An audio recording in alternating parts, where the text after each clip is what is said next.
மாணிக்கு அவ குறக்கூட முத்தெடுத்து பாராளாம் மாரியம்மா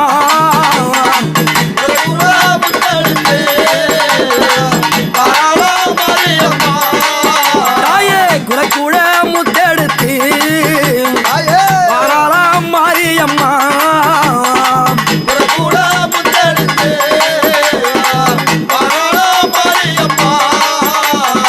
வேப்பிலையா கைபிடித்து வீசி நடந்து வாராள்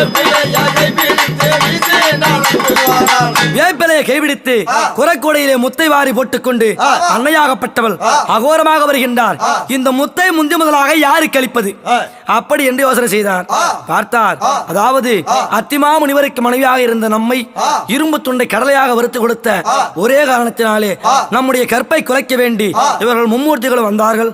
நாம் குழந்தையாக ஆக்கிறோம். அதனாலே இவர்கள் நமக்கு சாபத்தை கொடுத்தார். நம்ம